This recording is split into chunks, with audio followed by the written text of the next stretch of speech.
وَقَضَيْنَا إِلَيْهِ ذَلِكَ الْأَمْرَ أَنَّ دَابِرَ هَؤُلَاءِ مَقْطُوعٌ مُصْبِحِينَ صدق اللہ العظیم۔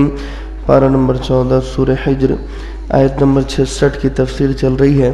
اللہ تبارک و تعالی فرماتا ہے کہ اور ہم نے لوط علیہ السلام کے لیے یہ فیصلہ کر دیا اور قوم لوط کے لیے یہ فیصلہ کر دیا کہ صبح ہوتے ہی ان تمام لوگوں کی جڑیں کاٹ دی جائے گی، یعنی قوم لوط پر عذاب آئے گا۔ ہم نے یہ فیصلہ کر دیا، ہم نے یہ طے کر دیا۔ اللہ تبارک و تعالیٰ فرماتا ہے وَجَاءَ أَهْلُ الْمَدِينَةِ يَسْتَبْشِرُونَ، اور جو شہر کے لوگ تھے وہ خوش ہوتے ہوئے ان کے گھر کے پاس آئے اور چاروں طرف سے گھر کو گھیر لیا۔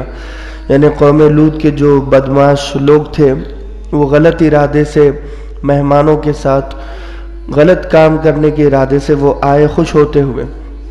جو بھی کوئی مہمان آتا تو اس کے ساتھ وہ یہی حرکت کرنا چاہتے تھے اور حضرت لوط بچایا کرتے تھے، تو دونوں کا مقابلہ ہوتا، یہ بچاتے اور وہ ان کے ساتھ غلط کام کرنے کی کوشش کرتے۔ اس وقت بھی وہی ہوا۔ قال ان هؤلاء ضیفی فلا تفضحون، حضرت لوط علیہ السلام نے کہا کہ یہ سب میرے مہمان ہیں، فلا تفضحون، تو تم مجھے ذلیل مت کرو۔ اگر تم میرے مہمانوں کے ساتھ کوئی غلط کام کرو گے تو میری بدنامی ہوگی، تم مجھے ذلیل کر رہے ہو، میں تم میں رہتا ہوں۔ اور مہمان کا اگر کوئی بے احترامی کرتا ہے تو دراصل میزبان کی رسوائی ہے وہ۔ اگر ہمارے گھر پر کوئی مہمان بن کر آتا ہے اس کے ساتھ کوئی لہٰذا اس کی بے عزتی کرتا ہے، کوئی اسے گالی گلوچ اگر کرتا ہے تو وہ مہمان کی کم لیکن میزبان کی زیادہ بے عزتی ہے۔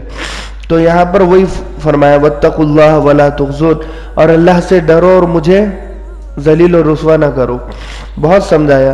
قَالُوا أَوَلَمْ نَنْهَكَ عَنِ الْعَالَمِينَ، تو وہ کہنے لگے، یعنی لوط علیہ السلام کی قوم کہنے لگی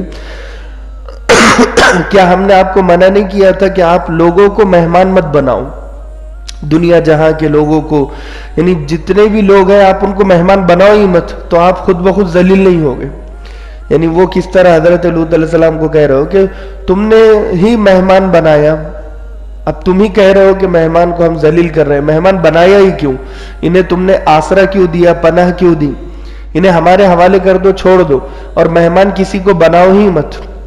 جیسے کوئی آئے تو وہ بغیر کسی رکاوٹ کے ہم اس کے ساتھ غلط کام کریں۔ قَالَ هَؤُلَاءِ بَنَاتِي إِن كُنتُمْ فَاعِلِينَ، پھر حضرت لوط علیہ السلام نے کہا کہ یہ میری بیٹیاں ہیں۔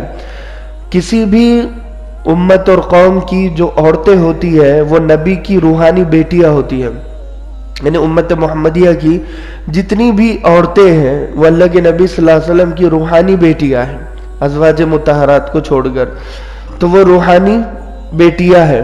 تو اس وقت جو قوم لوط میں جو عورتیں تھیں وہ حضرت لوط نے یہی طور پر کہا کہ یہ میری بیٹیاں، یعنی یہ میری قوم کی جو عورتیں ہیں، جو میری روحانی بیٹیاں ہیں، یہ تمہارے لیے اللہ نے چنی ہوئی ہے کہ تم ان کے ساتھ اپنی خواہش کو پورا کرو۔ ان کنتم فاعلین، اگر تم میری کچھ بات ماننا چاہتے ہو، کچھ کرنا ہی چاہتے ہو تو اپنی بیویوں کے ساتھ کرو۔ لعمرک انہم لفی سکرتہم یعمہون، اللہ تبارک و تعالیٰ نے یہاں پر اللہ کے نبی کی جان کی قسم کھائی ہے۔ اے پیغمبر صلی اللہ علیہ وسلم، آپ کی جان کی قسم، انہم لفی سکرتہم یعمہون، وہ جو قوم لوط تھی وہ اپنے نشے میں بدمست سے، نشے میں مدہوش تھے، نشے میں اندھے بنے ہوئے تھے۔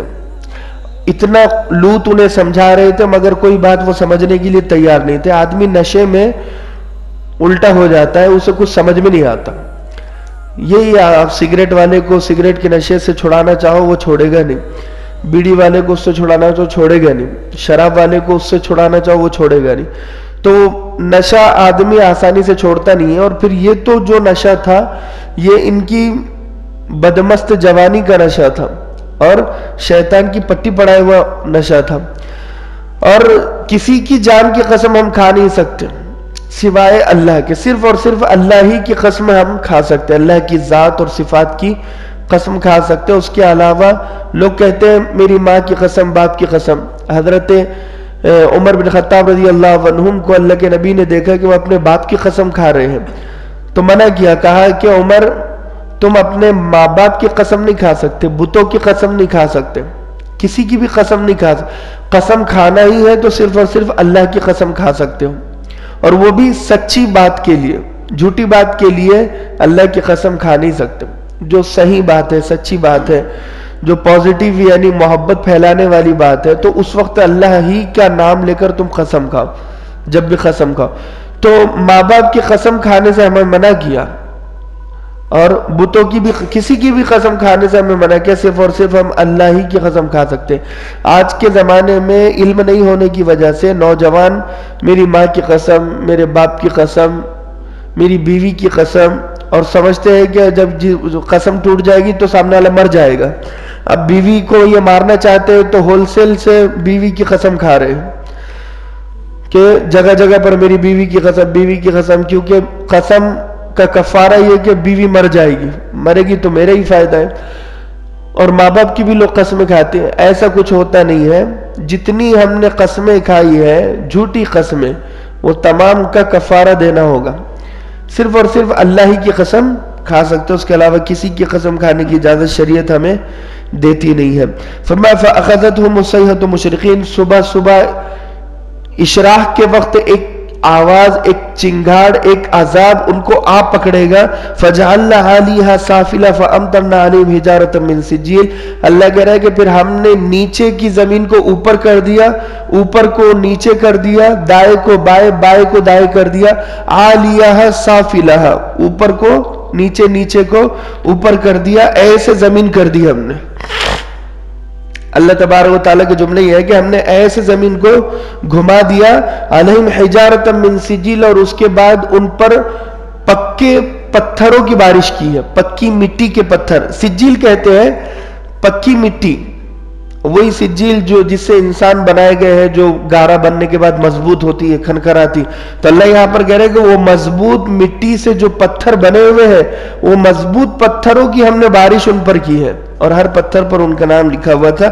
ان فی ذلک لآیات للمتوسمین، یقیناً اس تمام واقعے میں ان لوگوں کے لیے نشانیاں ہیں جو عبرت حاصل کرنا چاہتے ہیں، جو ایمان و یقین مضبوط کرنا چاہتے ہیں، اللہ کو سمجھنا چاہتے ہیں. وَإِنَّهَا لَبِسَبِيلٍ مُقِيمٍ، اور یقیناً یہ جو بستی ہے، کھنڈرات کی بستی کہا جاتا ہے. کھنڈر بن گیا، وہ ظاہر سی بات ہے، بستی تھی لیکن اب جب گھمایا تو پورے گھر برباد ہو گئے اور کھنڈر بن گیا. تو اللہ کہہ رہا ہے کہ یہ جو کھنڈر ہے، لبی سبیل مقیم، یہ چلتے ہوئے راستے کے بیچ میں پڑتے ہیں.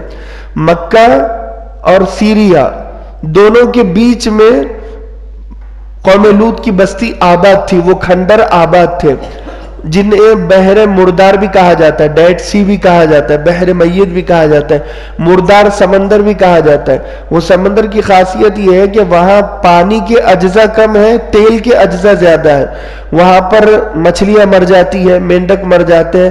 سمندری کوئی بھی جانور اس بحر مردار میں زندہ نہیں رہ سکتا، اس لیے کہ وہ تیل میں وہ اجزاء ہے کہ وہ مارتا ہے. ابھی تک مارنے کے اجزاء تیل میں باقی ہے. بحر مردار، ڈیڈ سی آج کے زمانے میں اسے کہا جاتا ہے. اور اللہ تبارک و تعالی نے جب وہ بستی کو الٹ پلٹ کیا ہے تو اس کے بعد زمین میں سے کچھ پانی نکلا اور وہ ایک سمندر کی شکل بنی ہے، اور وہ بستی اسی سمندر میں ڈوب چکی ہے. اسی سمندر کو ڈیڈ سی، بحر مردار بھی کہا جاتا ہے. اسی لیے وہاں جو افیکٹڈ وہاں کا پانی ہے، یعنی پانی کم تیل زیادہ ہے، تو لہذا وہاں کوئی جانور اور کوئی سمندری گھوڑا یا جانور زندہ نہیں رہ سکتے ہیں. تو فرمایا کہ وہ جو سمندر ہے وہ مکہ اور سیریا کے بیچ میں آباد ہے. آج وہاں پر بہت بڑا ریسٹورنٹ آثار قدیمہ والوں نے ہوٹل اور ریسٹورنٹ بنا دیا، اس کو بھی لوگوں نے سیر اور تفریح کی چیز بنا لی ہے. لوگ وہاں پر جاتے ہیں، وہاں کا پانی علاج و معالجے کے لیے لاتے ہیں کہ بھئی فلاں علاج کے لیے وہاں کا پانی کام آئے گا، اور اس کو بھی لوگوں نے گھومنے پھرنے کی جگہ بنا دیا. تو فرمایا ان فی ذالک لآیۃ للمؤمنین، یقیناً سب واقعے میں ایمان والوں کے لیے ایک بڑی نشانی ہم نے چھپا کر رکھی ہے کہ اگر کوئی اس واقعے کو سمجھے تو اس کا ایمان محفوظ ہونے کے لیے یہی کافی ہے.